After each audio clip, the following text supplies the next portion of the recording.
ঈদ উপলক্ষে, রমজান উপলক্ষে এখন পর্যন্ত কোনো সরকারি বরাদ্দ আমাদের হাতে আসেনি, কিন্তু আমরা এই জন্য থেমে নেই। আমরা আমাদের ব্যক্তিগতভাবে যতটুকু সম্ভব, দলীয়ভাবে যতটুকু সম্ভব আমাদের জনগণের পাশে ছিলাম, আছি এবং থাকবো ইনশাআল্লাহ। রাস্তাঘাট দখল করে যে হকার আছে, এটা একদিনের নয়, বহুদিন ধরে চলে আসছে।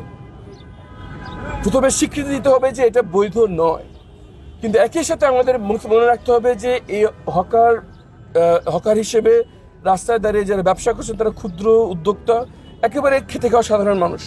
সুতরাং একেবারে সবাইকে উঠিয়ে দেওয়া এই মুহূর্তে সমাধান নয়, যদি না তাদের পুনর্বাসনের কোনো উদ্যোগ আমরা গ্রহণ না করি। সুতরাং আমরা আগে সরজমিনে দেখব, যারা ব্যবসা করছেন ফুটপাতে তাদের সাথে কথা বলবো, প্রশাসনের সাথে কথা বলবো, তাদের একটি যৌক্তিক পুনর্বাসনের ব্যবস্থা করে আমরা রাস্তাঘাট উদ্ধারের ব্যাপারে উদ্যোগ গ্রহণ করবো ইনশাআল্লাহ। এটি একদিনে এই অবস্থায় আসেনি, একদিনের সমাধান হবে না, কিন্তু এই সকল অবৈধ অন্যায় কাজ আমরা বন্ধ করবো ইনশাআল্লাহ। দ্বিতীয়ত হচ্ছে, আমি সাধুবাদ জানাই, অভিনন্দন জানাই সম্মানিত সংসদ সদস্য হাসনাত সাহেবকে, উনি হিসাব দিয়েছেন।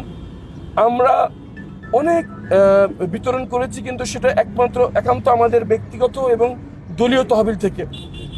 ঈদ উপলক্ষে, রমজান উপলক্ষে এখন পর্যন্ত কোনো সরকারি বরাদ্দ আমাদের হাতে আসেনি, কিন্তু আমরা এই জন্য থেমে নেই। আমরা আমাদের ব্যক্তিগতভাবে যতটুকু সম্ভব, দলীয়ভাবে যতটুকু সম্ভব আমাদের জনগণের পাশে ছিলাম, আছি এবং থাকবো ইনশাআল্লাহ। আমাদের ওয়াদা, প্রত্যেক 6 মাস পর আমরা সুনির্দিষ্ট হিসাব দেব সরকারি বরাদ্দ কত আসলো এবং কোথায় ব্যয় হলো, এবং জনগণকে আমরা এই ব্যাপারে প্রতিজ্ঞাবদ্ধ। আমরা একটি নিদর্শন স্থাপন করবো ইনশাআল্লাহ, জবাবদিহিতার। আশা করি এই আমরা যে উদাহরণ সৃষ্টি করবো, এটা সারা বাংলাদেশে অনুসরিত হবে ইনশাআল্লাহ। খেজুর বরাদ্দ হয় নাই? আমি এখন পর্যন্ত সরকারি একটি পয়সা বরাদ্দ পাইনি। ঈদের মাত্র 7-8 দিন আছে, এখন পর্যন্ত কোনো সরকারি বরাদ্দ আমাদের হাতে আসেনি। ধন্যবাদ। ঠিক আছে, ধন্যবাদ।